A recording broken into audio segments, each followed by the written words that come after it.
So by race, that's good. I'd like to call this meeting to order, the July 5th, 2023 Planning and Zoning Commission. Roll call of commission members, please. Commissioner Helfrey, Here. Commissioner Ward, Commissioner Cohn, Here. Commissioner Broyles, Commissioner Clayton, Here. Commissioner Depler is in Zoom. She's on her way in. Commissioner Jackson, Commissioner Beatty Here. or Chair Beatty, excuse me. Councilmember Brose Here. and Mayor Boland. Here. And Ms. Depler, we have you. Thank you. Thanks. All right, thank you. Tonight on the agenda, we have 3 public hearings, 4 letters of recommendation, 2 information reports, 1 correspondence item, and 1 site development plan recommendation. Can I get an approval of the minutes from June 5th, please? Motion by Commissioner Clayton, seconded by Councilman Brost. Any comments? Any discussion? All those in favor say aye. Aye. Any opposed? Any abstain? All right. Minutes pass. Does the Department of Planning have any opening comments? Mr. Chair, as you can see, we're minus the city attorney tonight. There was a conflict in schedules that was unavoidable. Mr. Young does send his apologies. Okay, thank you. All right. So we'll open it up for public comment session. Mr. Newberry, do you have any public comments tonight? Yes, Mr. Chair, and with your permission, before we begin, if anybody on Zoom would like to participate in this general public comment session, if they would use the raise hand feature. First public comment card is from Mr. Danganen.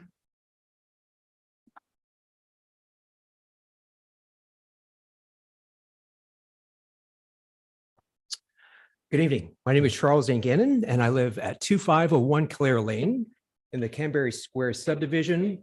And I just want to address 2 issues this evening. Number 1 is high density residential housing and rental property here in the city of Wildwood. But before I get started, I just want to let you know that I had the opportunity to go to the Wildwood website. And there was a survey, and this was a survey that was done by the Master Plan Advisory Committee. And they did a survey where 232 respondents responded to 47 questions in 2015. And the first question on that survey was, how would you rate the city of Wildwood as a place to live? And when you look at the answers, 98% of the residents responded that Wildwood was a good or excellent place to live. And I just wanted to echo those comments. I've been living in Canberra now since November of 2017. I'm happy with my neighbors. I'm happy with the amenities that Wildwood provides. I agree with the respondents. There was a high level of satisfaction with respect to police services, the trail system, the maintenance of streets, as well as some of the other services that Wildwood provides.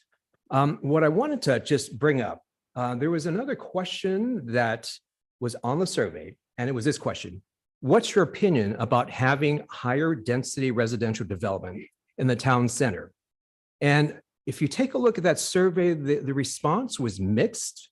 You had about 40.3% that responded that they were either strongly or somewhat opposed to the development versus 35.5% that somewhat favored or strongly favored the development of a high density residential community. I'm going to say I'm on the side of opposition. And at the last meeting, we heard a lot of comments about infrastructure, about traffic, all the things that come along with building a new development. One thing I just wanted to raise is having just a 1-car garage is an invitation to auto-related crime. And so there was an article that appeared in the Mid-Rivers News on February the 8th of 2023. And there were comments by Lieutenant Michael Wurgis of the Eureka Police Department. And he gave like 2 statistics that I want you to just hear.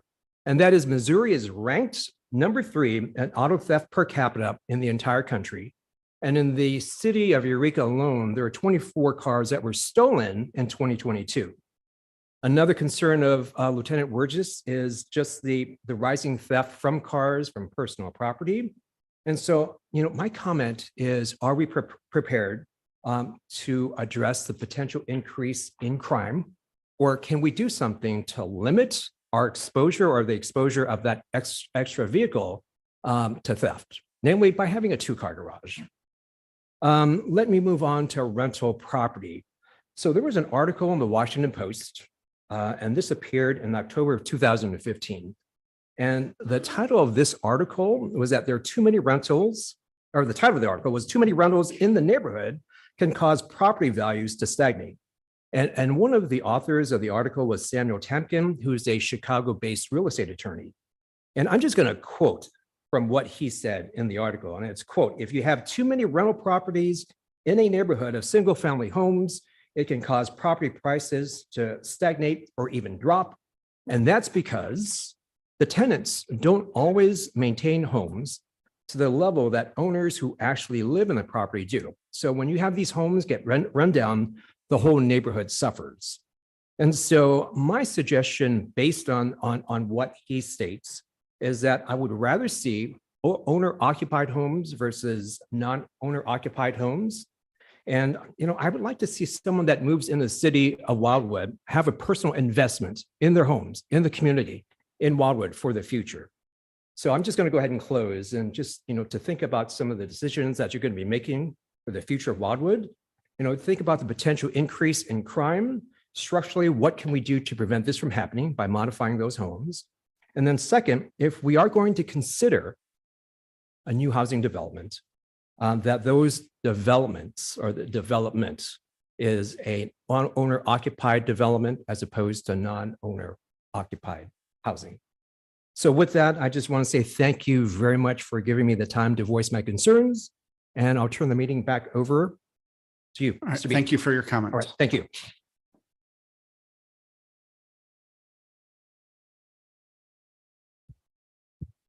Mr. Chair, the next speaker card is for Ms. Moore.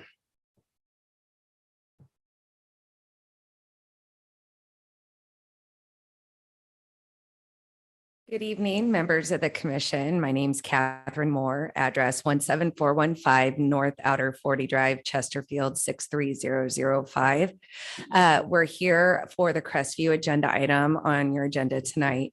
And we just wanted to say thank you for your favorable recommendation to move forward on the Crestview rezoning to the city council. The item on your agenda tonight is just the cleanup related to that 1 acre parcel that we were initially planning as a commercial outlot and has now been sucked in and made a part of the larger residential project, which will all be marketed for single family home sales. It's not a multifamily or rental development. So we just wanted to thank you again for last meeting and remind you the zoning's already been moved forward and this is just that 1 acre cleanup. And we're here in case any questions come up by the commission. We appreciate it. Thank you for your comments. Mr. Chair, the next speaker card is Ms. Parsons.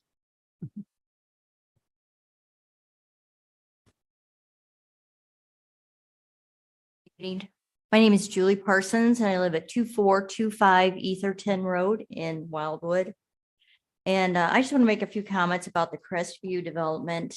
In the Department of Planning letter of recommendation, it stated that McBride has to establish 1/2 of a minimum 70-foot public right of way for the construction of Main Street. Where's the other half of the road coming from? Is that in the 20 Bosworth development? I think that this issue of the road needs to be settled before any votes or any more recommendations are moved forward to the council. Also, I do oppose high density housing, and I think Charlie did a good job bringing those comments forward. And it seems like the density for the Crestview project now has risen to 134. At one time, it was 119. So there's also some talk about the roundabout at Etherton and Main Street. And I did notice in the literature there or the recommendations that there's a consideration to making that a four-way stop, which I would think that would be a great idea and not have a roundabout there. I know the neighbors that live there, their homes are beautiful. Are young people, and I would hate to see their home value go down. So I just, I hope you just take all this into consideration. And it's a lot of change for our neighborhood. People are concerned and upset, and that's why we come to every meeting, and it takes a lot of courage for some of us to get up here and talk. So for everyone that comes up here, there's 5 people that tell me on the street how they feel about these projects. So thank you so much. Thank you for your comments.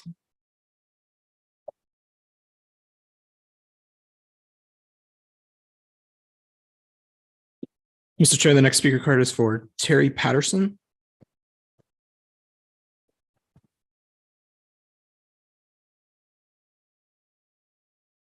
Good evening. Thank you so much for what you do for Wildwood. And I agree, I'm totally out of my comfort zone here. So big breath. I live at 2445 Etherton Road. I'm Terry Patterson. And I'd just like to share with you a few concerns that are common issues that are raised by our neighbors in Main Street Crossing. Both Main Street Crossing and Canberra are quiet neighborhoods that have a quiet and friendly feel to them. We hope that any future development off Crestview and Etherton Road would mirror and enhance the already existing neighborhoods, owner-occupied communities with 2-car garages. My husband and I built our home in 2020, and it faces Etherton Road. The proposal for 60+ rental units across from us would be a detriment not only to us, but to the entire area. After last month's meeting, the developer of that spoke outside with concerned neighbors about the proposal. When asked why rentals, his exact response was because it would make him more money. I understand the need for a profit, but I also believe that your desire in planning and zoning is first and foremost to better the community, not to put money in the hands of the developer. He went on to say that there is not a whole lot of difference between owner-occupied property and rental property. That was surprising. But just a little research would prove that to be entirely wrong. In fact, using the developer's only rental is a case in point. Last year, his house at 2454 Etherton Road was rented to a family, and their presence created great concern to our community. The police were called to the house so often that it became incredibly routine, a part of the norm. You can check the police records and see how many visits were made to that rental property. It was constant. It was unsettling, to say the least. They also had no regard for the upkeep of the house or the beautiful lot. During that time, there were also a rash of nighttime incidents in Main Street Crossing that appeared to be caused by the teenagers and their friends from that rental home. Now that they are thankfully gone, those incidents have stopped. And now the developer, the same one who rented to that family, wants us to be okay with at least 60 of his rentals. I hope not. This development would be simply a glorified apartment complex. Please do research concerning the benefits of owner-occupied communities versus rental developments. Regardless of what the developer claims, home ownership matters. We also hope that the needed infrastructure would be completed before there's any future development on either side of Crestview. When will Crestview become Main Street and go to the town center? When will Etherton be improved with bike lanes and sidewalks? This road is currently very dangerous for anyone trying to walk or bike or run there. How can it absorb any more traffic without a major fix? Especially this much traffic. It just can't. Thank you for your time and for taking this decision very seriously. A lot of us feel like our neighborhood as it is, it's really at stake. So we thank you for listening. Thank you for your comments.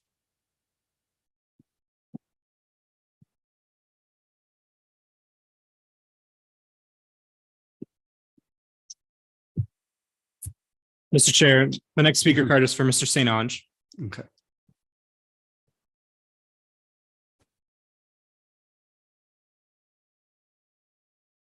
Good evening, planning and zoning. Thank you very much for everything that you do. Thank you for the opportunity to chat again this evening. I wanted to, number Name and one, address, please. sorry, Charlie St. Ange, PO Box 14, Wildwood, Missouri, 63040. Thank you. Yes, sir. Wanted to congratulate, it sounds like the 1 acre was added to this development towards the east. Congratulations on that. I think there's still one parcel that needs to be included in that. I believe as a planning and zoning commission, that is your job to take a look at that. Consider what the future of that 0.8 acre is going to be somewhere down the line, and make a recommendation that it too is included within this development. For the record, the Mr. Friedhoff has put together a plan that references his property with additional lots there, which has been passed off to Mr. Vunich, and I can let him discuss that with you as far as what that can achieve. But again, that is something that we feel strongly about, that his parcel needs to be included. As a planning and zoning department, you are looking to the future. What is that 0.8 acre going to be somewhere down the line? You need to consider that and bring it all together, including that 1 acre that they have. Congratulations on that. Bring it all together as one development. I appreciate your time. Thank you very much. And hopefully you'll get all this worked out soon. Thank you for your comments. Take care. Mr. Chair, the next speaker card is from Ms. Gillespie. Good evening, Megan Gillespie. I live at 17002 Main Street in Wildwood on the Main Street crossing neighborhood. I was here last time, talked about the roundabout that stands. That affects me personally. So I definitely feel very strongly that that needs to be a four-way stop regardless of what happens next.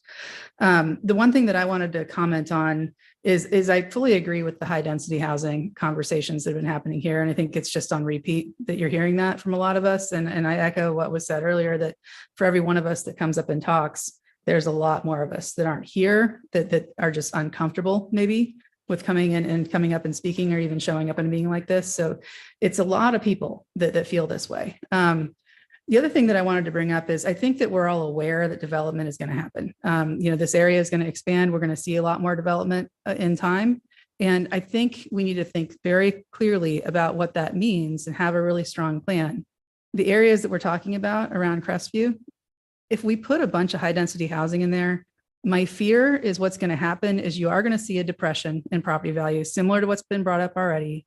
You're going to see people that when they see their housing prices go down, we're going to flee. I know what my number is. I'm going to bet they all do too. When that happens, what happens to the town? I've actually seen that in my hometown. And what tends to happen is you see that the city center goes from being vibrant to being basically a cluster of like fast food restaurants and gas stations and dollar stores. If that's what we want for our city center, then fine, but I don't think it is. When I look at this property, and this may be completely impossible at this point, but just when I see that area around Crestview, it's perfect for a park. And I'm not talking about a dinky one. I know that there was one proposed earlier and it looks great, but if we put in a big park, you would actually get the foot traffic that you need to maintain the city center. You would have something that sets us apart from every other shabby plastic town that grows too fast. We're going to have these developments, but the amount of foot traffic that I see on Etherton, because I live kind of on the corner, so it's going past my house, is incredible. They're all going to the trails. What if they went to this park? And then what if they went to the city center after that? I think you would get exactly what you're looking for in terms of what kind of foot traffic you want there. It would be a draw for everybody. And you don't even have to do a lot of work there because you don't have to pull out a bunch of understory brush. You've got a lot of mature trees in there. You have basically the perfect setup for very little effort to create a really, really big park that could be a draw for Wildwood and make us different. So it may be crazy at this point, but I wanted to throw it out there. So thank you very much. Thank you for your comments.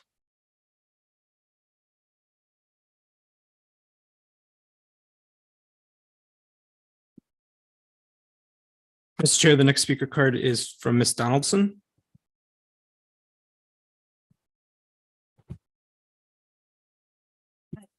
My name's Debbie Donaldson. I live at 17016 Canberry Lane. I've been a resident there since November of 2019. My business is housing, so I have a lot of input and thoughts. But one of the things that I noticed recently on a Facebook page from one of our neighborhoods, Main Street Crossing, there was a conversation that was carried on. The Wildwood Police were called. There was concern about some youths that were in the neighborhood, and it had nothing to do with the rental. It was somebody being dropped off from college.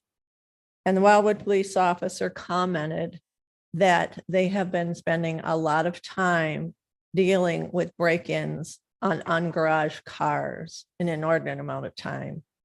And it struck me, why are we looking at a development with one-stall garages and parking on the street? That doesn't seem practical. It doesn't seem commonsensical. And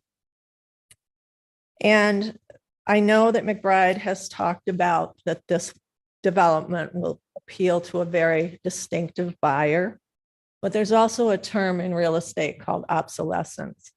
And putting one-stall garages in a community that is customary to having 2 to 3 stall garages, it's already obsolete. You can do a better job of creating a walkable neighborhood or creating recreational neighborhood like the young lady talked about before I got up here.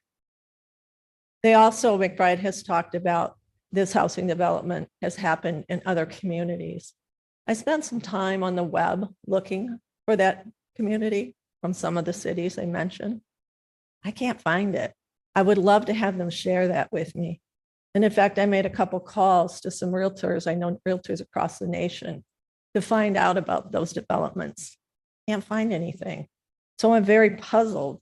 I'd love to see the data, but we're not some of those communities that have been mentioned. We're Wildwood, and we're different than the city. We're different than the Hill. The Hill has lots of restaurants, lots of walkability. We don't have that. We have 100 and we have 109. I love to walk the trails. Those are great. That's part of the reason I moved to Wildwood, but I hardly call that a walkable community. So I too have a design background, and I too have done many renderings. And you can make fascinating renderings. You can paint a beautiful picture, make it look grand, make it look beautiful. But there's a picture and there's reality. And I hope we take the time to look at the reality versus the beautiful rendered picture. Thank you. Thank you for your comment.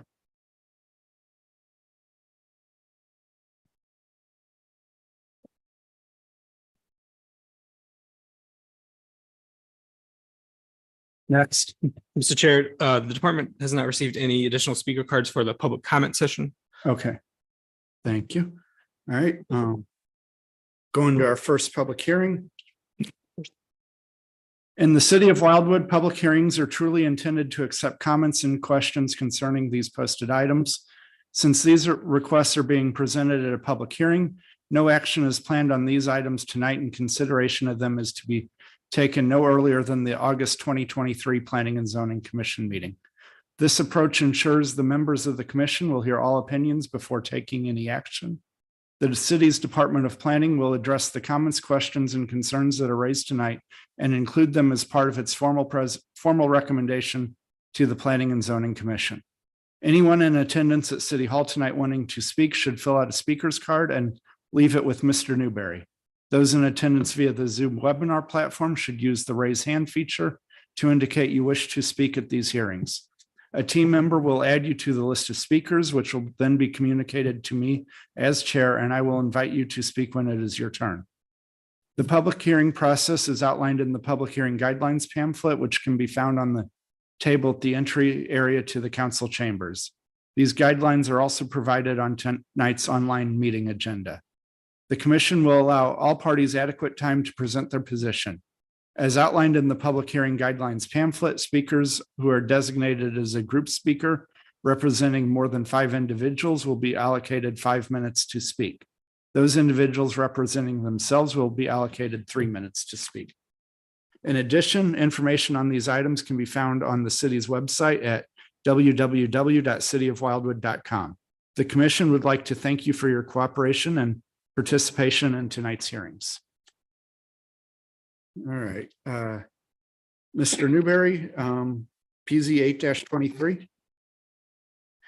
PZ 8-23 latitude north in 38 TB Realty in Benton Homes 11605 Stutt Avenue, Suite 102, St. Louis, Missouri 63141. A request for a change in zoning from the NU non-urban residence district to the R6A 4,000 square foot residence district, Town Center Neighborhood General District with a planned residential development overlay district for a 6.9 acre tract of land located at the southeast corner of Etherton Road and Crestview Drive. Locator numbers 23V 210140, 23V 210151, 23V 10021, and 23V 220022. Street addresses 2442, 2448, 2454 Etherton Road, and 16928 Crestview Drive. This requested change in zoning is applicable to the 6.9 acre tract of land minus an approximately 12,500 square foot area, such being identified on the preliminary development plan as an outlot of this residential project. Proposed uses, a total of a maximum of 62 single-family detached and attached dwellings in clusters of 1, 2, 3, and 4 units, along with associated street and pedestrian network, off-street parking areas, required public space, and stormwater management facilities. Ward 8. All right, thank you, Mr. Newberry. Mr. Vunich. Thank you, Mr. Chair. Mr. Chair and members of the commission, as you may recall, at the June meeting of this body, there was an error in one of the agendas that had been posted relative to this request.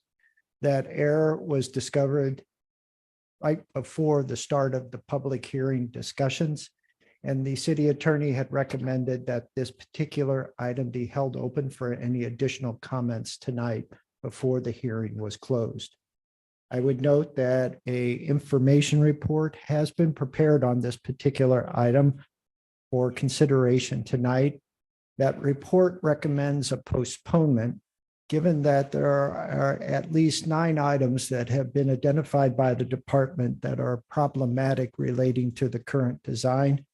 And those 9 items need further analysis by the development team and potentially further discussion with the Planning and Zoning Commission and Department of Planning team members before proceeding forward to a full recommendation. So tonight, the hearing has been held open to allow for any further public comment. Thank you. Thank you, Mr. Vunich. Do we have any speaker cards on this? Mr. Chair, the department has not received any speaker cards for this item, and it does not appear at the moment that anyone has raised their hand on Zoom. Okay. Are there any further questions or comments from the commission on this one? Okay, Commissioner Cone. Given the absence of the petitioner and the department's recommendation, I'd like to make a motion to postpone the hearing. Mr. Chair, if I could respectfully request that a motion and second first be made with a voice vote to amend the agenda to move this item up on the commission's consideration tonight, then we can entertain the motion Commissioner Cone has just made. Commissioner Helfrey. Mr. Vunich, I'm sorry, I just have a procedural question. So it's a public hearing right now. And if we close the public hearing right now, what happens? The public hearing would be closed. Any comments that would be accepted as a component of the public hearing would end. Certainly, that does not mean that comments can't be made. As you know, there'll be a presentation of an information report at some point in the future, then a letter of recommendation. And once the commission has concluded its review, then it moves to City Council, where a public hearing will be held as well, and potentially 2 readings of a bill if there's a favorable recommendation from commission and consideration in a favorable way by the City Council. So there'll be at least 5 more opportunities for public comment, but the closure of the public hearing concludes that component, the first step in the zoning process, and allows us to move on to the next. And so your recommendation is to leave the public hearing open. No, tonight, the intent was to bring the item that was omitted to the commission and to the public. Since there are no comments tonight, there were some part of the public participation, obviously, to close the public hearing. And then from there, do the motion to amend the agenda and then bring this particular item up for postponement. So 3 steps. The Okay, first being close the public hearing. okay, thank you. And I'm going to make a motion to close the hearing. Or, Commissioner Cohn or Commissioner. All right. Any further discussion? All right, all those in favor of closing the public hearing, say aye. Aye. Any opposed? Any abstain? All right, that hearing is closed. Mr. Vunich, PZ 11-23. Mr. Chair, Should we amend the agenda first? yes, I would, All right. if, given Commissioner Cohn's request, I would ask for a motion to amend the agenda to bring the item North Latitude 38 up for vote for a postponement. All right. All right, is there a second on that? Commissioner Helfrey? Any discussion? So, All those in, Mayor Bolin? yeah, point of order. So the motion to postpone should be either indefinitely or definitively as to a certain time. I think the intent is to a certain time, and that being when the petitioner and whomever Commissioner Cohn wants, but that would need to be specified as part of the motion to postpone to a definite time. Otherwise, if it's indefinite, then that would basically kill it. And I don't think that's the intent. Correct. All right. Mr. Chair, First, we're bringing it to the agenda before we can postpone it, though. All right, so you seconded the motion to, all right. All those in favor of bringing it to the agenda, say aye. Aye.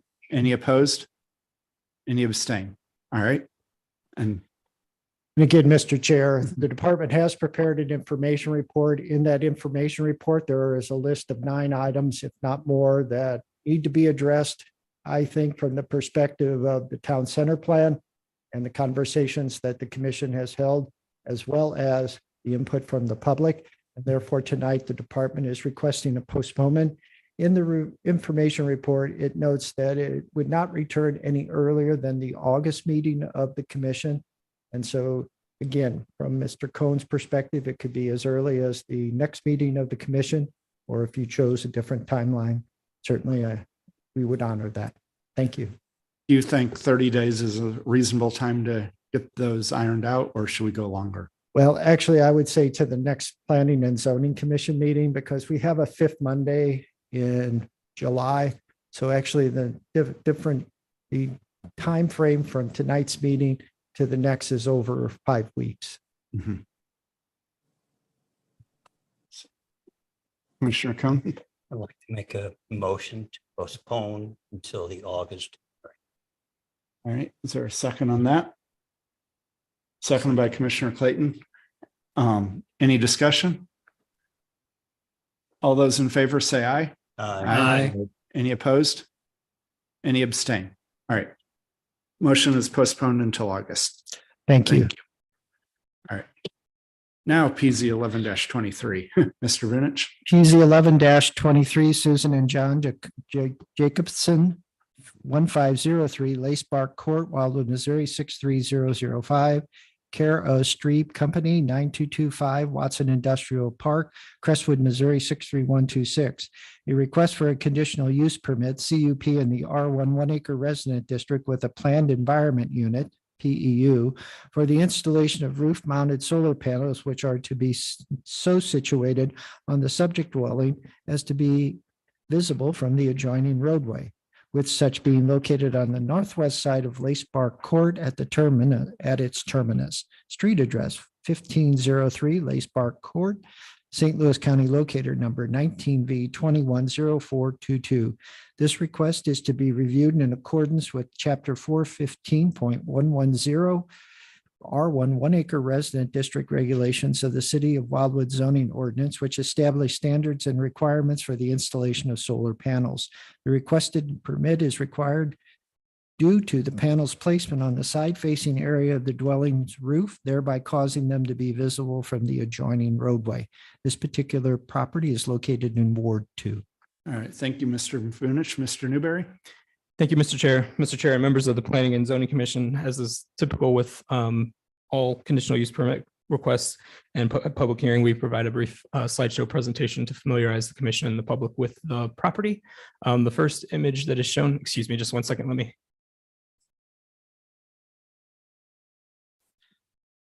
First image of the property is a zoomed out aerial view. The property is identified by a light blue shading near the middle of the slide, kind of just south of that water feature there. This is in the Wild Horse Village subdivision off of Wild Horse Creek Road, south of Wild Horse Creek Road. Next slide is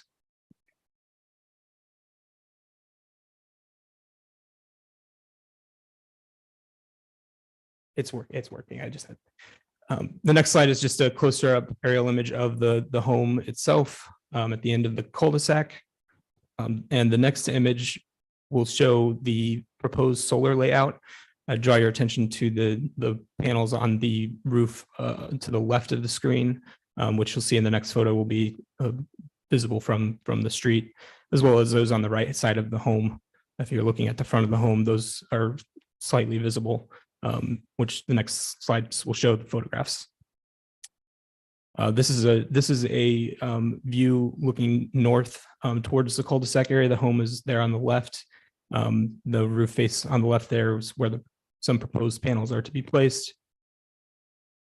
This is another view standing at the end of the cul-de-sac looking at the other side of the home, which will be visible but less visible in the cul-de-sac area. And then the next is just to give you an idea of the character of the street. And that's looking south on Lacebark Court. And with that, that concludes the department's brief presentation. The department has received one speaker card from the petitioner's representative. All right, thank you, Mr. Newberry. Go ahead with the speaker card. Mr. Gifford.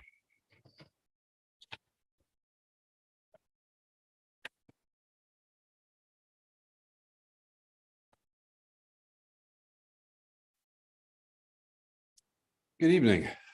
So I represent Strive Company for this particular property. We are looking at potentially, yes, this array or these arrays. Name and address, sorry. Yes. Well, I actually do live in Wildwood. This is my lucky day. Jason Gifford, 2425 Hollister Crossing Court, in representation of the 1503 Lacebark Court property. I'm the director of alternative energy at Strive Company. For those of you, hopefully you guys know who Strive Company is. We do a lot of work here in Wildwood. We met the Jacobsons. They're looking at this as an opportunity. We're looking for a small array. I think the design features that we put in place are aesthetically pleasing. They are, I would argue, probably not as visible from the street as you might imagine, at least from the designs we have. We did take quite a bit of time to put this together. So obviously what we're looking for is use of this conditional use permit so we can proceed, and put them closer to energy independence. That's our goal. As far as I understand me and Travis have met, and I do understand that you guys are in long-standing talks. I've spoke with Renew Missouri and a few other folks. I know you guys are working this out, whether we're going to be integrated roofs or if we're not. From a professional standpoint, I can tell you the integrated roof system is not a viable system. I spoke with the city of Ladue last week in a very similar format, and Mayor Spiewak, and gave her the same discussion I'm having right now, which is that those are they're basically a big fire problem, and there's a ton of information out there to support that. Tiles, integrated roofs are basically fire hazards. There's recalls all over the country. You can research it independently. I'm in Washington University's energy program. I can tell you that they have a ton of research on it as well. It's well documented. The panels we're suggesting are SunPower, which is the most viable brand on the planet. They are absolutely a tier 1 product. So, and for those of you who do know, as far as like prominent neighborhoods and having the right kind of solar installed and how it looks and glare effects and so on and so forth, and all the aesthetic pieces that come into play. We've done this in 3 states. We've been as far as, as far as like probably the most prominent would be Ladue. And we have put it on homes over there and never had one single problem, specifically this SunPower system, not a makeshift different system, this exact system. And we've got nothing but rave reviews from it, from the council people all the way down to obviously local constituents. So that's why I'm here. All right. Thank you for your comments. No problem. Are there any questions from the commission?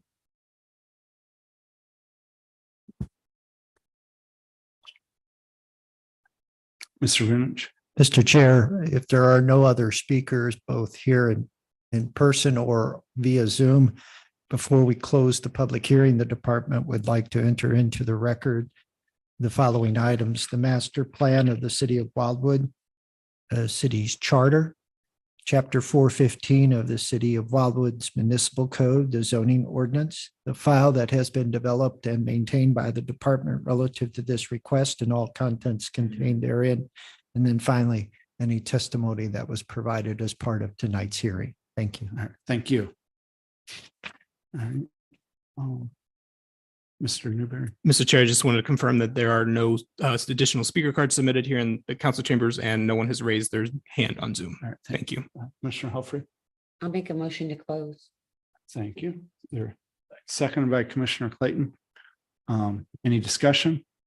All those in favor of closing this public hearing, say aye. Aye. Any opposed? All right, public hearing is closed. PZ 14-23, Mr. Vunich. PZ 14-23, Stephen Deggen, 4024 Princeton Ridge Drive, Wildwood, Missouri, 63025, care of Sun Solar LLC and Sherry Roman, 2531 North Patterson Avenue, Springfield, Missouri, 65803. A request for a conditional use permit, CUP, in the NU non-urban resident district for the installation of roof-mounted solar panels, which are to be so situated on the subject dwelling as to be visible from the adjoining roadway, with such being located on the south side of Princeton Ridge Drive, east of its intersection with Princeton Ridge Court. Street address 4024 Princeton Ridge Drive, St. Louis County, locator number 26V240241. The request is to be reviewed in accordance with chapter 415.090 NU non-urban resident district regulations of the city of Wildwood zoning ordinance, which establishes standards and requirements for the installation of solar panels. The requested permit is required due to the panel's placement on the dwelling side facing area of the roof, thereby causing them to be visible from the adjoining roadway. This particular property is located in Ward 6. Thank you, Mr. Vunich. Mr. Newberry. Thank you, Mr. Chair. Mr. Chair, and members of the Planning and Zoning Commission, the following slides will again give you a general idea of what the area and the property itself looks like. The first image is an aerial image of the property identified in the blue rectangular shape. It is a property that's located in Radcliffe Bluffs, which is a large lot subdivision that's an extension of Radcliffe Place subdivision off of State Route 109. The next image is just a closer up image with some topography on it. You can see the home is placed at the 50-foot front setback, essentially near the road that runs along the ridgeway. The next is the configuration. I draw your attention to the left side of the plan sheet that shows the overall site plan with the home facing the street, this in a north-south orientation. So the panels on the left-hand side of this image are the panels that will be most visible from the street. The next slide are a series of photographs. The first is an image of the home. Looking at the front of the home, on the right-hand side is that panel array proposed placement that I referenced the previous slide. And the next image is an image of that. It's a little difficult to see because of the heavy vegetation this time of year, but the roof where the panels are proposed to be placed are visible from the street and would be more visible without the vegetation, the leaves on the trees. And then the next image is of that other side of the home from the street. The panels might be or would be visible some certain locations from the street on this end. Again, the other side of the home is more visible. And then these two photographs are just to show you the rural character of the street, Princeton Ridge Drive. And Mr. Chair, that concludes the department's brief introduction. Mr. Degnan is in attendance and has submitted a speaker card tonight. All right. Thank you, Mr. Newberry. We'll go ahead and bring him to the podium.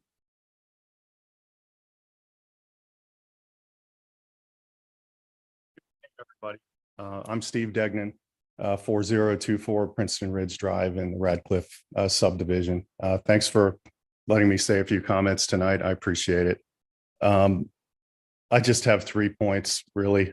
Number one, they're Tesla panels, and they're, if you can call such things, sleek. They're about the lowest profile and sort of monotone panels that I could find when I was researching this last year. I was unaware that there was a sort of discussion going on in Wildwood about this whole thing. I just kind of walked into this naively, hired the company to do it, made my down payment, and then found out, oh, there's a thing going on here. So I did want you to know the subdivision, the HOA, did approve this. They were actually kind of nice about it and glad somebody was doing it. So I don't think there's any static in the neighborhood. If there is, I certainly don't know. And the notification's been in front of the house for a couple of weeks now. So I'm unaware. People have stopped by and asked me, hey, what's going on? And the conversations have been positive. And then finally, the house really is surrounded by a lot of foliage, and I brought a Google Earth image if anybody wants to see it. It is a mix of coniferous and deciduous, so there's some evergreens there that are around the whole year, and it won't be super obvious, and except for the one side that might be a little bit more. So those are my comments tonight. I love Wildwood. I've lived here for 19 years. I am very much a fan of the preservation and the conservation that goes on in this community, and it's been part of it since it started. And finally, I just thought solar panels are kind of part of that. So I was a little surprised when I found out, because to me, it's a win-win completely for everybody involved, for the businesses that do it, for the people that install them, and for all the critters that are in our midst. So appreciate the consideration tonight. Thank you for your comments. Any questions from the commission?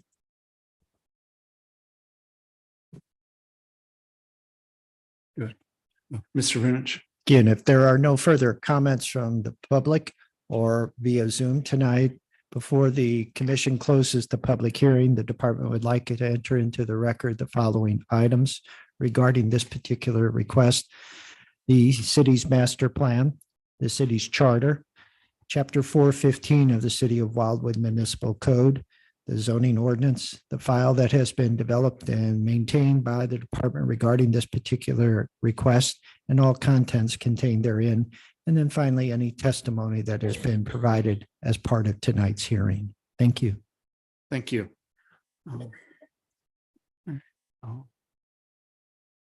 Commissioner Helfrey, I make a motion to close the public hearing. second by Commissioner Clayton. All those in favor of closing the public hearing, say aye. Aye. Aye. Any opposed? Any abstain? All right, public hearing is closed. All right, Mr. Newberry, PZ 7A-23. PZ 7A-23 Crestview McBride Maryland Company LLC 17415 North Outer 40 Road, Chesterfield, Missouri 63005. A request for the modification of the town center regulating plan for a 1.05 acre portion of land of 3 properties as identified on the preliminary development plan, with the same being previously indicated as an outlot of an associated residential project, which are currently designated by its downtown district designated by it as downtown district to the neighborhood general district. Street addresses 16927, 16921, and 16915 Crestview Drive, St. Louis County, located under numbers 23V220161, 23V220141, and 23V220150, thereby accommodating a portion of their use for attached and detached single-family dwellings on individual lots and associated street and pedestrian network, off-street parking areas, required public space, and stormwater management facilities. Accompany the aforementioned requested modification to the town center regulating plan is a request for a change in zoning for the same 1.05 acre portion of a total of 3 properties, again, as identified on the preliminary development plan, with the same being previously identified as an outlot of an associated residential project, which are currently designated the NU non-urban residence district 16927, 16921, and 16915 Crestview Drive, St. Louis County, locator numbers 23V220161, 23V220141, and 23V220150 to the R6A 4,000 square foot resident district with a planned residential development overlay district, with this area being located on the north side of Crestview Drive, east of its intersection with Etherton Road. Proposed uses a maximum of 7 single-family detached and attached dwellings on individual lots, along with associated street and pedestrian network, off-street parking areas, and required public space, and stormwater management facilities. Ward 8. All right, thank you, Mr. Newberry. Mr. Vinich. Thank you, Mr. Chair. Mr. Chair and members of the commission, before the department begins a brief presentation relating to the draft letter of recommendation, just a couple of points that the department would like to make. First, as the commission is aware, and many in the public, there have been a series of requests associated with this particular project. Originally, the requests were posted for 3 items: the regulating plan change, the change in zoning, and the application of the overlay district, and then a commercial component, which is actually the subject of tonight's discussion.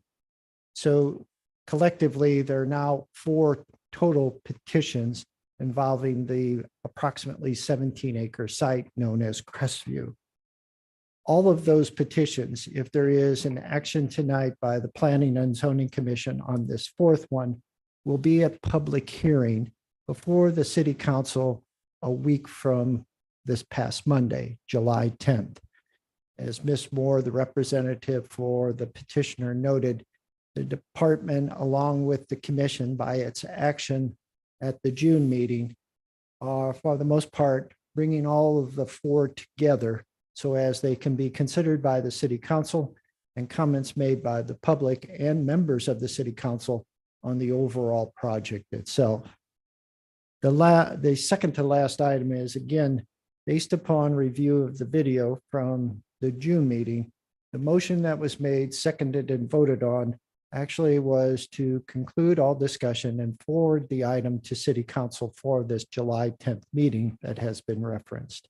So from that perspective, the city attorney has reviewed the video as well and confirmed such. And so finally tonight, this is a draft letter of recommendation. The action that is being requested would be the final by the commission on this 1-acre tract. But again, as noted, all of this will be brought together before the City Council at a public hearing on July 10. Mr. Chair and members of the commission, the department has prepared for your consideration a draft report, letter of recommendation relating to a request to change the regulating plan from downtown district to neighborhood general, and in lieu of commercial activity on the 1-acre site, to accommodate up to 7 additional attached single-family dwellings on individual lots. I think it's important to note that as we've gone through these particular set of requests, there's been a lot of discussion about density and infrastructure, et cetera. And I just want to remind the Planning and Zoning Commission that in 2015, when the master plan was updated, there was a survey done. And obviously one of the key questions related to town center. There's a lot of input, over 200 plus people responded. And for the most part, the group of volunteers that oversaw the master plan update took those into account. Fast forward to 2018, another group of volunteers spent approximately 2.5 years reviewing all components of the town center plan. Some of you were part of that group, And ultimately, as the commission, you adopted the updates to the town center plan. One of the areas that changed is the intersection of Heatherton Road and Crestview Drive. Originally, as part of the first version of the town center plan, it was intended for high-intensity commercial use. When that plan was updated in 2006, the downtown district substituted the commercial, but still intended for high-intensity commercial use. It was this group of volunteers, which ultimately was adopted by the commission, their action, and then endorsed and ratified by City Council, that changed it to a residential designation with the intent to have a higher density. Just mentioned that in that it's not the intent of the department to go contrary to the town center plan. This particular set of requests is consistent with the regulating plan in terms of type of use, residential, and within the bounds of the density authorized. So from that perspective, in reviewing this particular request, which does include a regulating plan change, the department just would note again that commercial development on a let's say, major arterial, such as Route 100, Route 109, or other major arterials in the vicinity of Wildwood, does not necessarily lend oneself to believe that it will be successful. And the 1 acre component is across from our village green. The intent was to potentially have some type of retail or service or restaurant in the vicinity of Village Green. What we're seeing is that from a perspective of those types of uses, our resources would probably be better spent in the area of Taylor Road and Main Street and other locations in that general vicinity. The addition of up to 7 attached single-family dwellings on individual lots could potentially raise the total amount of units on this 17+ acre site, the total site, to 134 has been mentioned. In the conditions, as you can see, which have been combined as part of this particular report, there are many checks and balances to ensure that if 134 units are authorized on individual lots, they are done so in a fashion to promote walkability, visual aesthetics, and green space, along with infrastructure and others.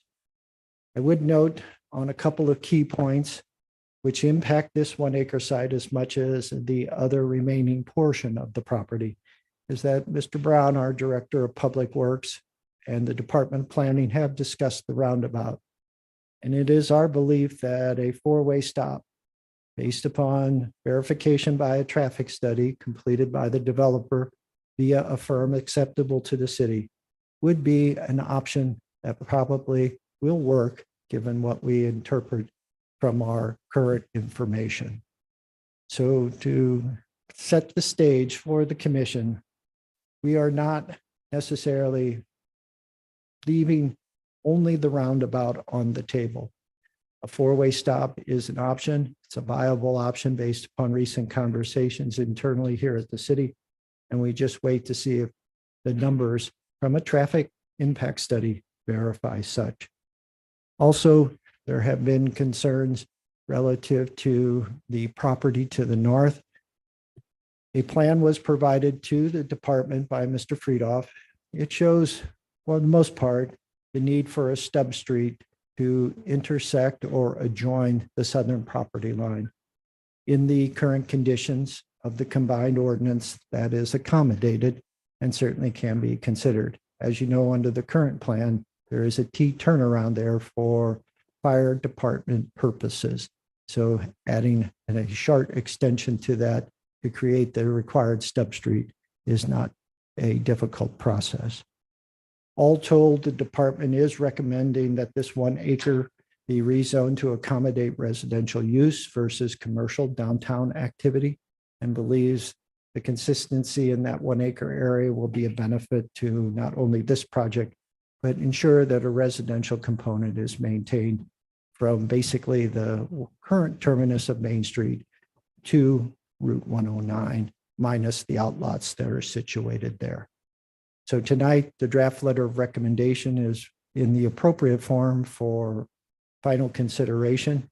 I mentioned final consideration again because if there is a positive vote, all of this would head to City Council for the July 10th meeting. Thank you. Thank you, Mr. Vunich. Mayor Bolin? Yes, I just have a procedural question, and I guess I would direct this to Joe. If the commission has voted to forward this to council, then what exactly are you looking for in regard to the action of the commission on the informational report? Well, Mr. Mayor, I took the liberty to draft the recommendation as a letter of recommendation, which is typically the final step. So if there is a favorable vote on this draft letter of recommendation, everything will merge together on July 10th. So I skipped the steps, so to speak, based upon the action of the commission from the June meeting. Okay, so my question is, you would be looking for, I guess, a vote from the commission to approve your final recommendation report? Mr. Mayor, the report is favorable toward the rezoning of the property and change to the regulating plan, but certainly the commission is at its discretion to vote, but the department is recommending approval. And so if the vote is positive, this matter would be to City Council on July 10th. No, I get that. I'm just asking, I'm sorry, let me rephrase. So what would be the wording of the motion you would want someone to make, I guess is my question at this point.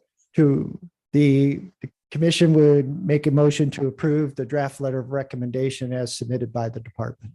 Okay, thank you so much. My apologies for having to answer the question 3 times. Not a problem. Commissioner Cohen? Can a motion be made to approve with conditions?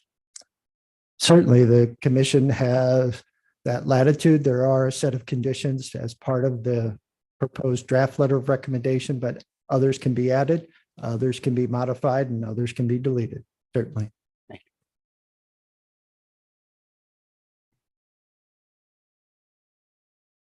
you. Any further questions or motion?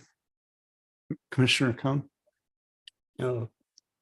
Listening to everyone this evening, there was a number of items that were brought up, I think are very important. We talk about the roundabout versus a 4-way stop. There were discussions about a 1-car garage. There were discussions about rental homes versus owner occupied. So I'd like to make a motion to approve with conditions. The conditions are that the roundabout now be a 4-way stop sign, that the development, instead of a 1-car garage, have 2-car garages. And finally, that the homes be owner occupied. Thank you.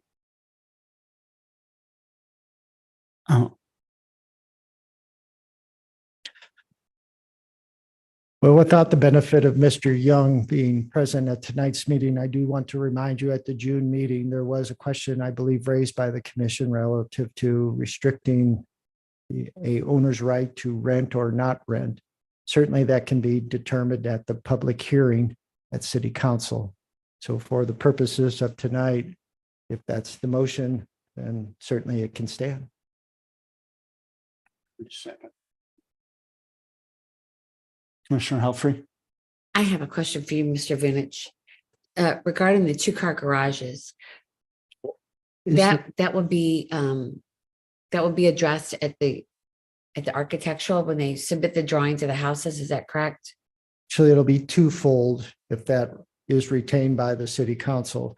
There would be the site development plan, which the Planning and Zoning Commission is required to review and act upon. And then the Architectural Review Board, not so much in terms of will it be a 2-car garage or not, but the character of the 2-car garage from an architectural standpoint. Okay. Okay, thank you. You're welcome, ma'am. Councilman. Oh my gosh, I'm drawing a blank. Councilmember Prost. Now, does this motion and then what was added to it, does it just relate to the 1 acre? Yes, it will relate to the 1 acre because that's what's before you tonight. The letter of recommendation contains the combined conditions. It would be the intent of the department to present the recommendation relative to this 1 acre based upon the action and the conditions associated with such. Again, remember, there'll be a draft ordinance if there is a favorable action on the July 10th agenda of City Council, but the City Council has complete latitude to amend or change. Yeah, I guess just, with respect to the roundabout versus the four-way, I'm not the traffic expert, but we certainly heard that, whether it's the best flow of traffic or not, that it might be the preferred. With respect to restricting rental and then moving away, I mean, a 2-car garage, I'm not convinced that it solves crime.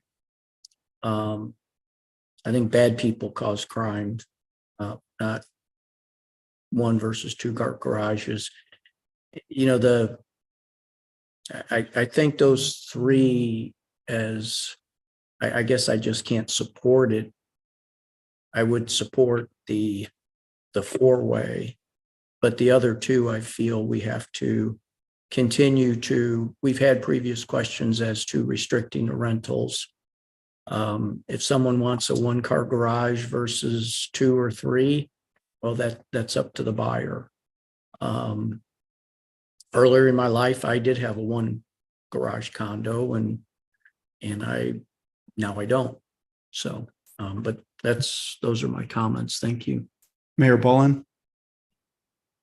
Okay, so again, I'm just gonna ask a couple of procedural questions.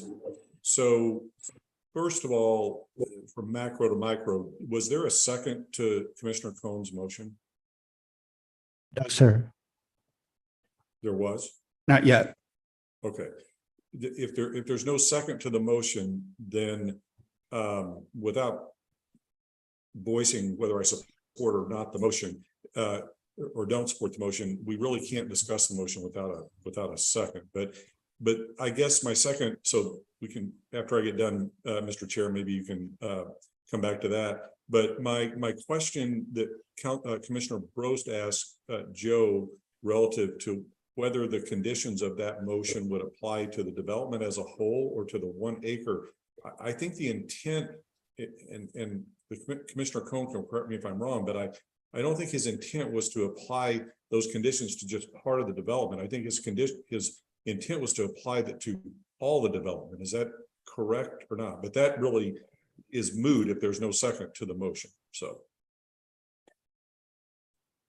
Second to the motion, so we can at least get it on the floor. Okay, seconded by Commissioner Helfrey. Commissioner Cohn. The motion was made with the understanding at tonight's hearing, just discussing the 1 acre. The intent of the motion globally be applied entire. We do that. Certainly, as I mentioned, when all of these arrive at City Council next Monday as a group, the department will go through each of the actions and will identify that as part of the motion on the 1 acre site, there were 3 conditions. Those 3 conditions were discussed by the commission, and the intent was to apply them to the entirety of the project.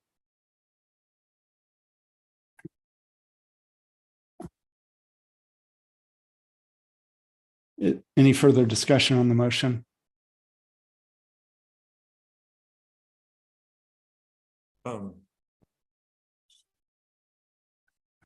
Mayor Bullen. Yes, I have a question, and forgive me if I'm not able to recollect the name of the development off the top of my head at the moment. It's essentially catty corner to this development on the northwest side of the intersection of 100 and 109. Canberry? No. Oh, wait, northwest. Oh, what? Windsor Crest? I believe that's it. Mr. Vinich, is that correct? Windsor Crest, 109 and 100 northwest corner? Yes. Yes, Okay. that's Windsor Crest. That was another McBride project. Okay. What are the garage sizes there? Are they 1 or 2 car? They're 2-car. Okay, thank you. Maybe say a minimum of 2-car.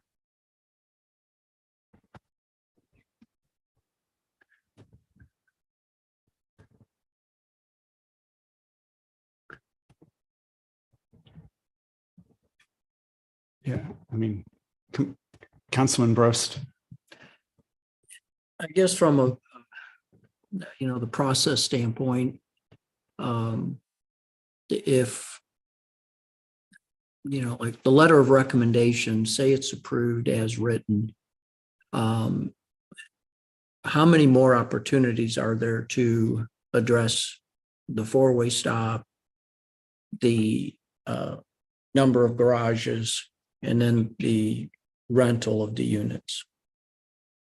Well, there'll be a public hearing that is scheduled for July 10th before City Council. The department will present the collective letters of recommendation from the commission. And at that time, once public comment closes, the City Council can direct the department to make any alterations. That same night, as we have now in the past, there'll be, if there is a favorable recommendation, there'll be a draft bill. And at that time, when it's read into the record, there can be limited discussion, as I recall, Mr. Mayor. I don't believe there can be a great deal of discussion because that occurs on second reading. But there'll be at least 2, if not 3 times. And then if the motion on the floor is approved, then this modified would go to council. But it seems like if, the developer, sort of throws them a curveball here. So why would we even discuss it in July? I would think this would be a very major change to the project. Well, we went ahead and posted the hearings, anticipating tonight's action as well as the previous action in June. And so certainly the petitioner can request a postponement anytime prior to the hearing dates. I would leave that up to them. Obviously, we just have a couple of days before the agendas will be posted as final, and then the hearings themselves on Monday. Thank you. Mayor Bullen, did you put your hand back up or just not take it down? I put it back up. Okay, go ahead. So 2 things, and I'm not going to wear the hat of John Young tonight. It's not my role, but I think given the prior action of the commission, what is really what the motion ought to be that has been made by the Commissioner Cohn would be a recommendation to augment or modify that prior action when it reaches the council. Because I believe I understood, and my recollection is in fact that the commission in June did approve as presented of sending this to the council. So we now have a final report, and to Commissioner Brost's point, I think a motion that is intended to officially revise the development would be inconsistent with that prior motion. And so really the only way the commission could do that tonight would probably be a motion to reconsider that motion, which gets somewhat complicated. So, but just, I think for the sake of where I'm interpreting the commission is on this, the vote of the commission in June stands as to sending it to the council. If the commission would like to suggest as part of the sending of this, if you will, to the council, that any of these 3 things be considered by the council to augment the plan, I think that would be the motion to consider, also on procedure. I am going to move that the 3 issues, and I guess, Mr. Chairman, I would ask if first of all, Mr. Vinich is in agreement with what I just said. and I'll stop there before I get to my next procedural point. So that's my question, if I may, through the chair to Mr. Vintage. Is that an appropriate action of the commission as I just outlined it at this point? Mr. Mayor, that was what I was trying to say, but you did it with a little bit more clarity. Thank you. Okay. So that's all right. yes. Okay, thank you. And then, so with that in mind, I'm going to make a motion. So we have a motion on the floor that these three things be recommended to amend the plan as presented. I'm going to make a motion that those be bifurcated into three so that we as a commission can decide on them one by one as a recommendation to the council. And my reasoning for that is because I think there may be some on the bench that like two, but not all three, maybe like one, but not the other two. And I think it will make it easier for the commission and give greater clarity to the council, to all of us and to the developer as to where we're headed with it. So my motion is to bifurcate the three, to handle them one by one, the stop sign versus the roundabout, the garages, and the third one, I'm sorry. Owner occupied. Owner occupied. Thank you. That's my motion. All right. Seconded by Commissioner Cohn. Any further discussion on the revised motion? So all those in favor of that revised motion to bifurcate the three items, I would respectfully request a voice vote. All right. All right. All in favor of bifurcating it, say aye. Aye. Any opposed? All right, that motion carries. And so is there going to be one? Are we just going to vote on the individual three before we vote on the full motion? Yes, and then the Okay. full motion would reflect the three actions prior to it. All right. So the first motion would be to require a four-way stop only, not a roundabout. I guess just so I'm clear, would it be your letter of recommendation with the addition of the four-way stop? Yes, the current letter of recommendation draft form basically says a roundabout or four-way stop. But Okay, so that says it now. But in this case, it would be just the roundabout would be eliminated in any references and just a four-way stop. But each one of these three include your letter of recommendation and the one addition. Yes. Okay, thank you. Commissioner Helfrey. So I'm going to make that motion for the four-way stop. Well, it's already on the table. I thought we had to No, have a there motion is- for each there's a one. need to Oh, make oh, that we need- motion. Oh, okay. Sorry about. Okay, so I'm making that motion. All right. So motion for the four-way stop by Commissioner Helfrey, seconded by Councilman Brost. Roll call or? Yes. I would All right. prefer a roll call. Yeah. Thank you, Mr. So Chair. point of information. So that if the vote is yes, that means you're in favor of a four-way stop. Is that correct? Yes, sir. Yeah, requiring a four-way stop.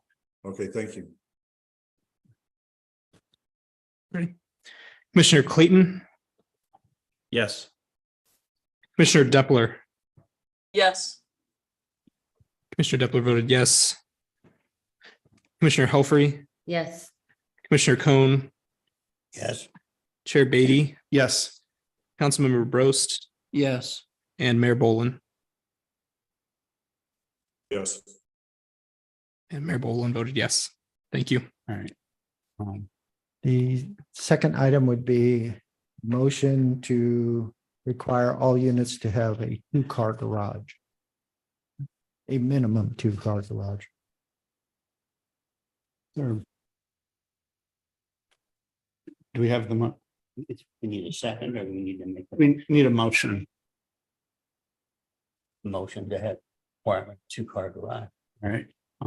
Is there a second on that? Yes, second by Commissioner Depler. All right. Any discussion on that? All right. Seeing none, roll call vote. Commissioner Helfrey,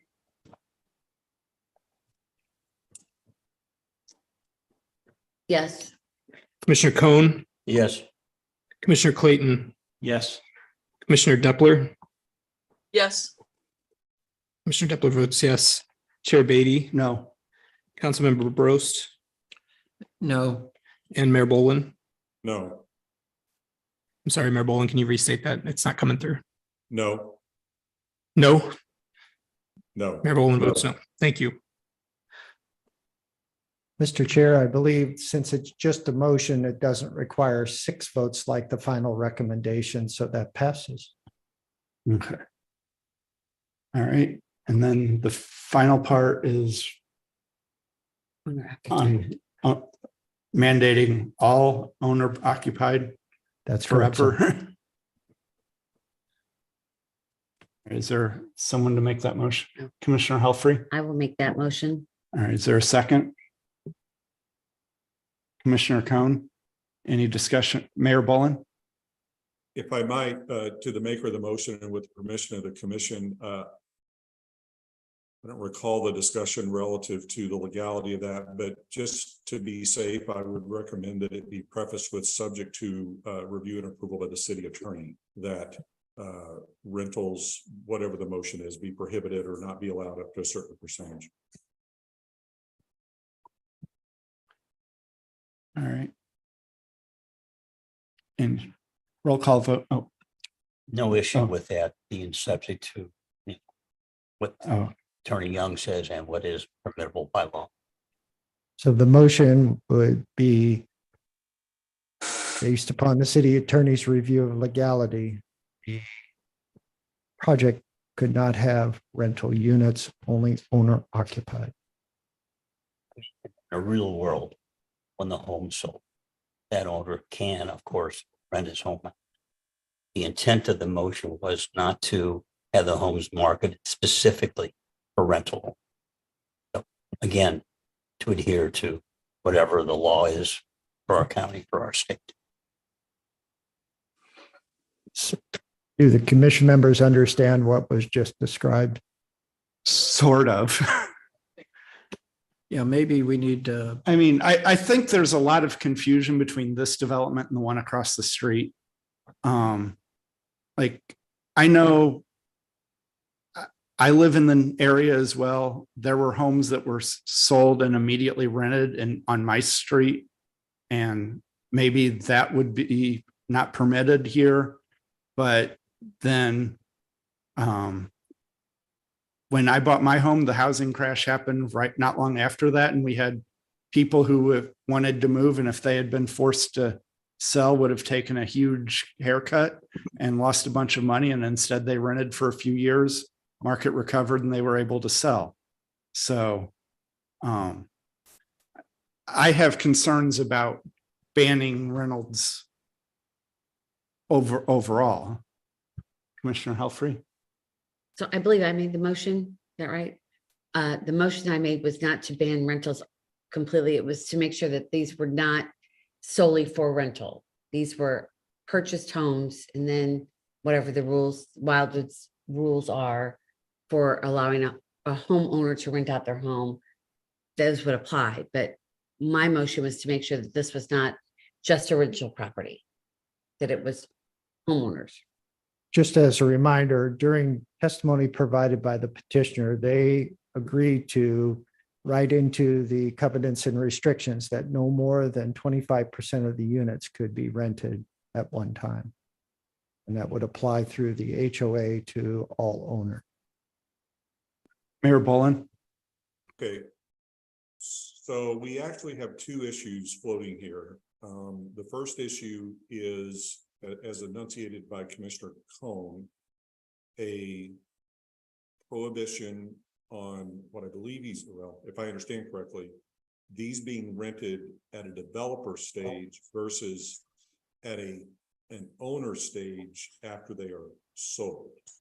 And then and if that's correct, then we have a second issue, which is, as Mr. Vintage indicated, the developer has agreed to put in the restrictive covenants that no more than 25% in perpetuity, unless those are changed, presumably by a majority of the people in the development at some point, could be rented. So those are two different things. And so to make sure that we know what we're voting on here, And we may need to bifurcate but because these are two different issues. So I would respectfully suggest that that we as someone who is not a fan of rentals in this development, that we readily accept what the developer has already done as given post sale relative to the 25% limitation, or beyond 25% limitation, and that this vote be solely related to what would happen prior to that point. In other words, prior to fee simple ownership being transferred to that initial purchaser. And I believe the motion was that it could not be rented prior to that point. So I'm going to ask that as a question. Is that the motion that's on the floor? Is that the intent of the motion? That is correct. Okay. Thank you. So that's what we would be voting on right there.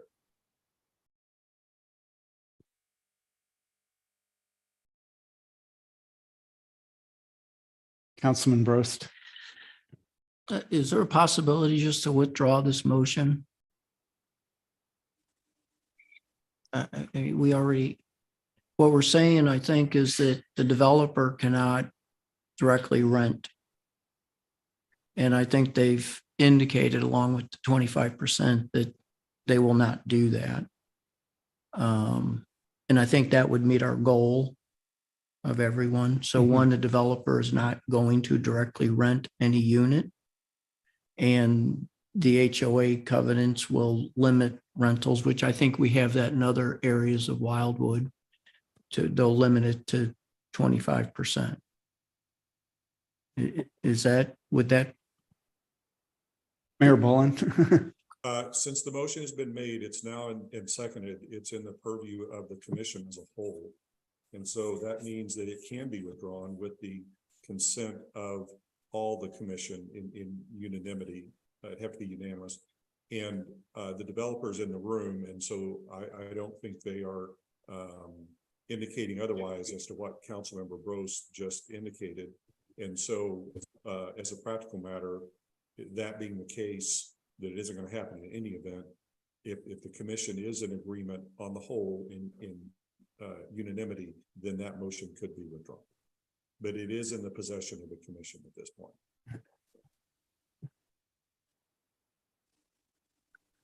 So should I ask for a motion to withdraw it? No, I would ask for a vote to withdraw it. Yeah, I would ask if there's, Mr. Chairman, I would ask if there's any objection to withdrawing it. And if there's not, there's your unanimous vote right there. Okay. Is there objection to withdrawing the motion? All right. Seeing none, all in favor of withdrawing the motion, say aye. Aye. Aye. Any opposed? Any abstain? All right. Abstain.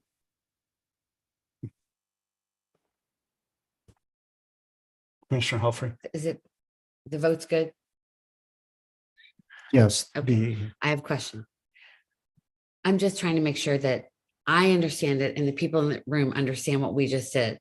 Because I want to make sure I understand what I just did.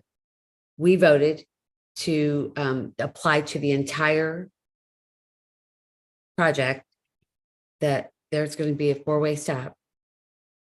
That we approved 2-car garage, right? And we did not do anything to change what the petitioner said about they would only allow up to 25% of the units to be rented at any time per their HOA rules. So is that what we've just done through all of this? Yes, the bifurcation led to those conclusions. Okay, and it does apply to everything when it is handed to City Council. When the commission's action is presented to City Council next Monday, that'll be, the City Council members will be advised of the discussion, the motions, and then final action. Thank you. All right.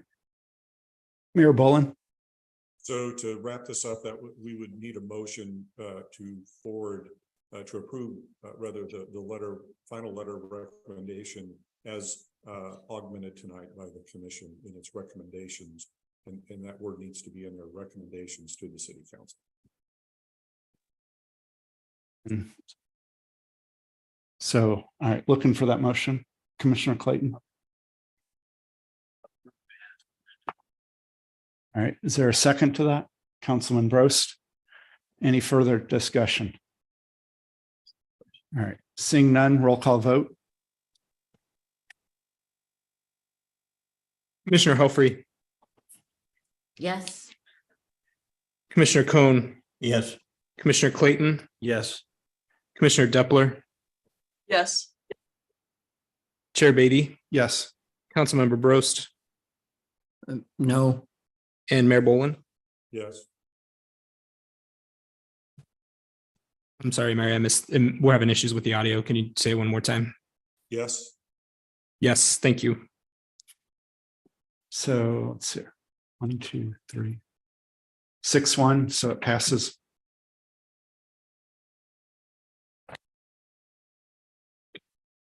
All right. Next on the agenda, PZ 9-23, Mr. Newberry. Actually, I'll be reading this one, Mr. Chair. Sorry. Okay. PZ 9-23, Jonathan Lamb, 18378 Woodlands Grove Drive, Wildwood, Missouri, 63038, care of ADT Solar, and Nikki Rosario, 8124 Buckham Road, Building C, Caseyville, Illinois, 63223. A request for a conditional use permit, CUP, in the NU non-urban resident district for the installation of roof-mounted solar panels, which are to be so situated on the dwelling as to be visible from the adjoining roadway, with such being located on the south side of Woodlands Grove Drive, east of its intersection with Woodlands Road. Street address 18378 Woodland Grove Drive, St. Louis County, locator number 24X330193. This request is to be reviewed in accordance with Chapter 415.090 NU Non-Urban District Regulations of the City of Wildwood zoning ordinance, which establish standards and requirements for the installation of solar panels. The required permit is required due to the panel's placement on the front-facing area of the roof of the dwelling, thereby causing them to be visible from an adjoining roadway. Ward 1. All right, thank you, Mr. Vunich. Mayor Boland, did you have something now, or should it wait for Yes, I do. Mr. I'd like to Newberry? I'd like to make a motion that the solar panels relative to this item be approved. This particular situation is different in several respects than those that the commission, I believe, rightly has postponed until we find out what our residents want us to do relative to this. And in particular, this residents had solar panels prior to having, through no fault of the owner, to replace them. So essentially what's occurring with the approval of these panels would be to put them back where they were before the owner had to do that. So my motion is to approve the solar panels as requested. Right. Motion by the mayor, seconded by Commissioner Helfrey. Should we? Mr. Chair, Yes, sir. if it's any consolation to the commission members, in the review by Mr. Newberry and I, we believe that under the new regulations, the department would have the authority to approve these as submitted. All right. So roll call vote. Commissioner Cohn, Yes. Commissioner Clayton, Yes. Commissioner Depler, Yes. Commissioner Helfrey, Yes. Chair Beatty, Yes. Councilmember Brost, Yes. and Mayor Boland. Yes. Thank you.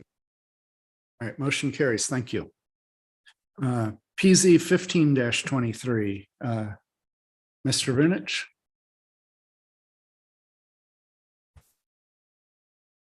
Mr. Chair, I'll read that one into the Oh, record. okay.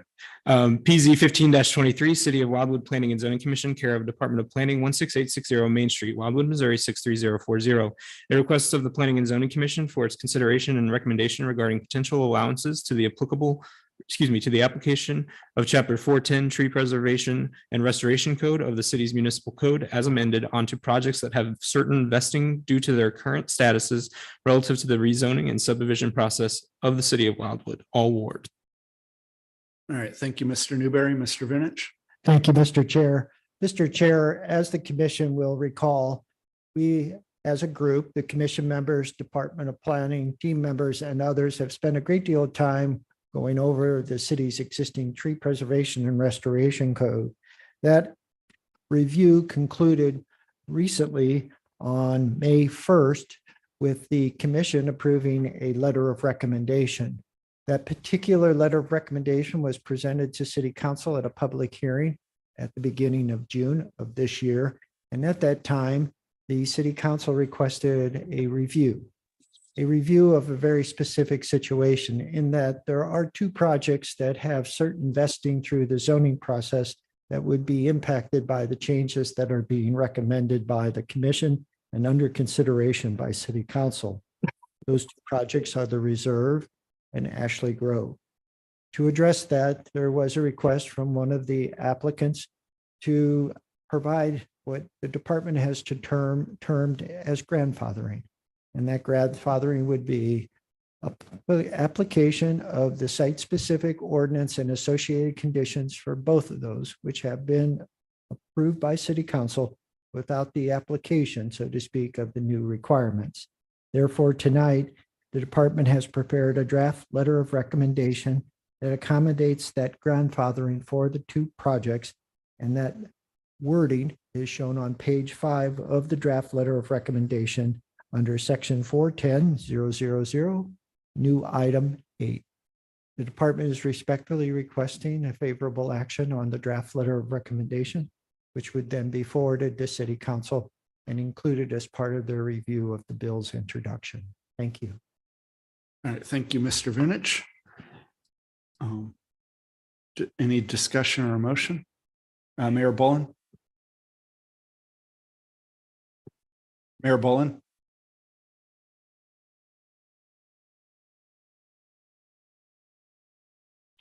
Yes, I think it would be unfair to retroactively apply rules of this magnitude to something that the commission has already decided in on multiple angles. So I would move to approve the tree code ordinance as revised and presented this evening. All right, thank you. Motion by the mayor, is seconded by Commissioner Clayton. Any further discussion? All right, roll call vote. Commissioner Depler. Yes. Commissioner Depler voted yes. Commissioner Helfrey, Yes. Commissioner Cohn, Yes. Commissioner Clayton, Yes. Chair Beatty, Yes. Councilmember Brost, Yes. and Mayor Boland. Yes. Mayor Boland votes yes. Thank you. Thank you. Thank you. Motion carries. Mr. Newberry, PZ 13-22. PZ 13-22, City of Wildwood Planning and Zoning Commission, care of Department of Planning, City Hall, 16860 Main Street, Wildwood, Missouri, 63040. A request for the consideration of possible changes or amendments to various provisions of Chapter 415 of the Code of Ordinances of the City of Wildwood, including but not limited to sections 415.030, 415.090, 415.110, 415.120, 415.130, 415.140, 415.150, and 415.160 pertaining to the regulation of home occupations and home-based businesses within the various zoning districts within the city, and applicable definitions pertaining thereto in light of recently adopted state law, all wards. Thank you, Mr. Newberry. Mr. Vinich. Thank you, Mr. Chair. Mr. Chair and members of the commission, as you'll recall, the commission began a study of the revised regulations relating to home-based businesses that came out of the legislature in Jefferson City during May of 2022. Those regulations went into effect in August of 2022, and the commission began a review of the regulations in the city's zoning ordinance to create consistency. As the commission was ready to adopt the letter of recommendation reflecting those changes from state to local, the legislature made overtures about changing some of those requirements to better reflect concerns that had been expressed by a large group of people. That did not occur at the conclusion of the legislative session in May 2023. So therefore, tonight, based upon the previous action of the commission, the draft letter of recommendation now reflects consistency with the city's home-based regulations to state statute and law, The department is respectfully requesting a favorable action on the draft letter of recommendation tonight. Thank you. Thank you, Mr. Vinich. Any discussion or a motion? Commissioner Clayton. All right, motion by Commissioner Clayton. Is there a second? Seconded by Councilman Brost. All those, or any further discussion? Seeing none, roll call vote. Oh. Roll call vote. Commissioner Helfrey, Yes. Commissioner Cohn, Yes. Commissioner Clayton. Yes. Commissioner Depler, Yes. Commissioner Depler votes yes. Chair Beatty, Yes. Councilmember Brost, Yes. and Mayor Boland.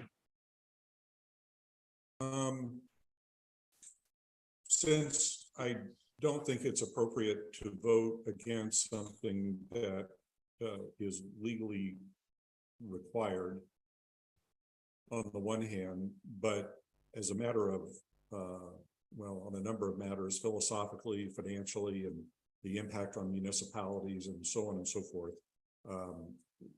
this legislation that was passed is not good. I'm going to abstain. Thank you. Thank you. All right. So still shows 6-0 with one abstention. So motion carries. Yes, sir. And thank you. And I know sometimes it's a bitter pill to swallow. We had this with telecommunications facilities, but again, I can assure you that Mr. Young and the department did its best to mute what we could and ensure that, at least from the Wildwood's perspective, we're doing all we can to protect neighborhoods. Thank you. All right, let's see here. So PZ 8-23, Mr. Newberry. Mr. Chair, I believe those PZ 8A and 8A were reordered earlier in this agenda. Okay, and so postponed. All right, we've already postponed. All right. Yes, sir. Yeah. So PZ 12-23. Thank you. PZ 12-23, City of Wildwood Planning and Zoning Commission, care of Department of Planning, 16860 Main Street, Wildwood, Missouri, 63040. They request to review section 415.030 definitions and section 415.440 temporary signs with the specific purpose of considering possible changes to certain existing regulations relating to temporary signs and the allowances associated with their length of use, as well as to address comments and concerns from members of the business community and public regarding the same, all wards. Thank you, Mr. Newberry. Mr. Vinich. Thank you, Mr. Chair. Mr. Chair and members of the Planning and Zoning Commission, the department has provided for your consideration tonight its information report with recommendation regarding an item relating to temporary signage. This particular item's origin was from the Economic Development Committee of City Council. The Economic Development Manager is on Zoom tonight and could participate in the discussion after a brief presentation by the department. The Economic Development Committee has held at least 2 forums with local businesses, and one of the items that came out of those forums was concerns about the brevity of use of temporary signage and the amount over any given year. A recommendation was made by the Economic Development Committee to increase the allowance. Tonight, the department is providing you a little bit of a variant to that recommendation from the council committee.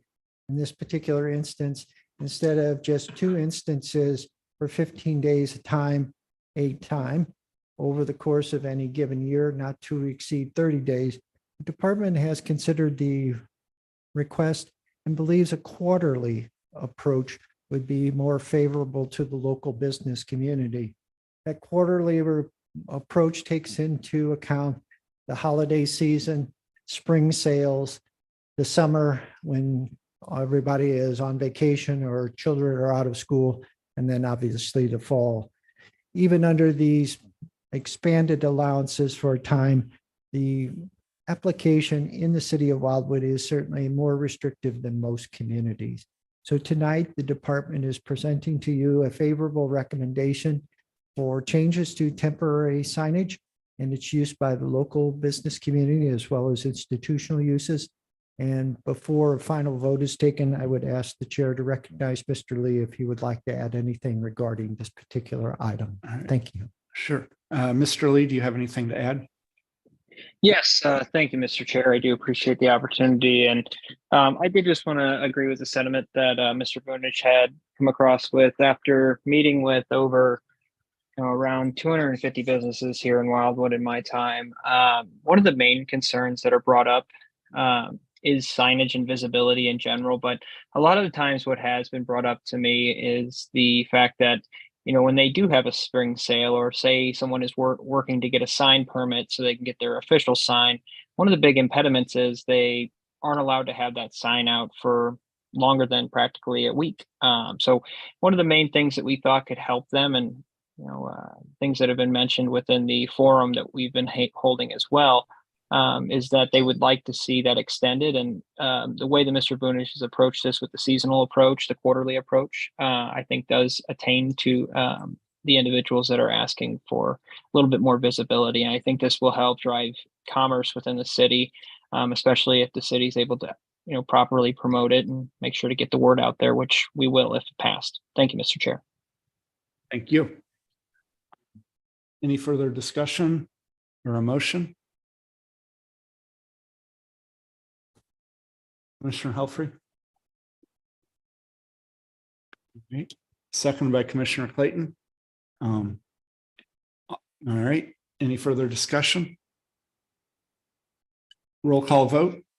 Commissioner Cohn, Yes. Commissioner Clayton, Yes. Commissioner Depler, Yes. Commissioner Depler votes yes. Commissioner Helfrey, Yes. Chair Beatty, Yes. Councilmember Brost, Yes. and Mayor Boland. Yes. And Mayor Boland votes yes as well. Thank you. Thank you. All right. So the draft recommendation on the reoccupancy permit, I'm guessing since we didn't have our closed session. Mr. Chair, the department would respectfully request a postponement of this item to no earlier than the August meeting. All right. Mayor Boland. So moved. All right, motion by Mayor Boland, seconded by Commissioner Helfrey. All right, any discussion? All those in favor say aye. Aye. Any opposed? Any abstain? All right, that matter will be postponed. And looks like last thing on the agenda, PZ 1-22.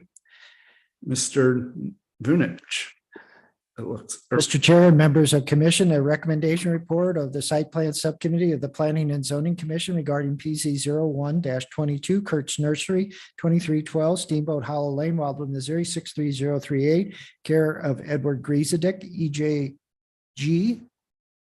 EJG Legal Consulting LLC, 5 Indian Creek Lane, St. Louis, Missouri, 63131.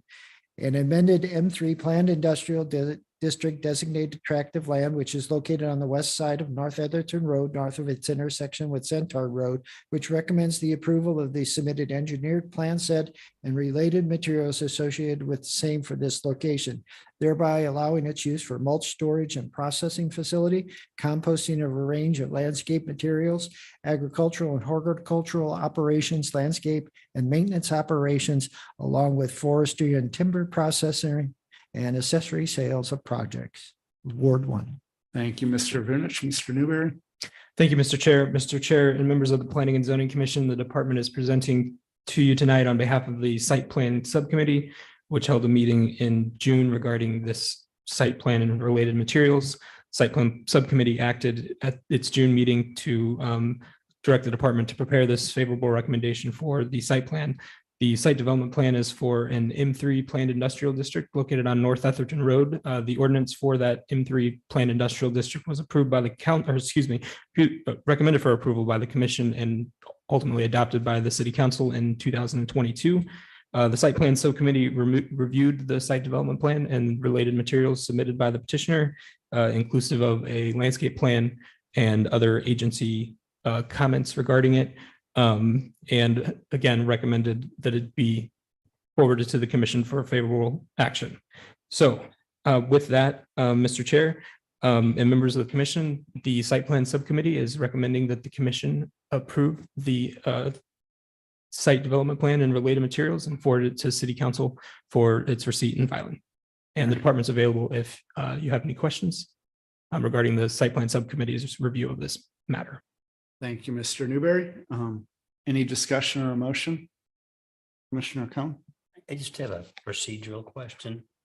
When a site plan is submitted, how much time does the department need to review it before we can present it to the subcommittee for their review and approval? Is it like a 2-week notification, or do you need 30 days?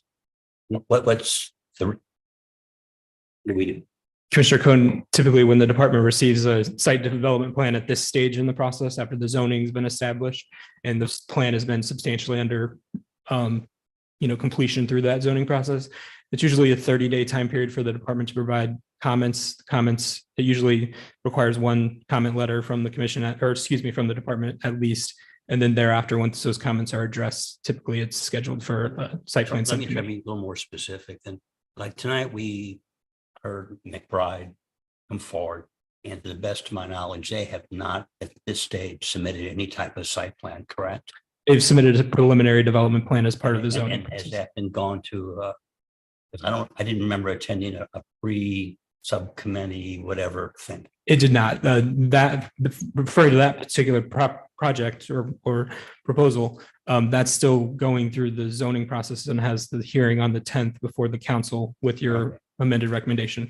The zoning, the proposed conditions of the zoning changes, regulating plan change that are outlined in the attachment B that you see in the letters of recommendation get turned into the ordinance adopted by city council. Those conditions lay out the parameters of the required site development plan. So the site development plan comes after the zoning is established. Let's get it different. There's a proposed development. It's had 2 readings on the east side of it. Sure. A site plan has not been formally presented. How much time does the department need to review it to be on the agenda? Typically, Mr. Cohn, that's the first answer I gave is that 30-day. 30 days. And then usually a comment letter with a set of comments. And then after those are addressed, then it's scheduled as soon as it's 30 days. Okay, so it would not be, well, it almost could be August 5th if it was done today. All right, thank you. If I may, Mr. Chair, there is a caveat to that 30-day window. Certainly, the department will adhere to the code as stipulated, but that doesn't necessarily mean the utilities and other agencies are under that 30-day window as well. All right. Let's hear. Still looking for a motion on this one, I believe. Commissioner Helfrey. I'll make a motion to accept the city's recommendation on this. All right, second. It's by Commissioner Clayton. Final discussion. All right, roll call vote. Commissioner Clayton. Yes. Commissioner Depler. Yes. Commissioner Depler votes yes. Commissioner Helfrey. Yes. Commissioner Cohn. Yes.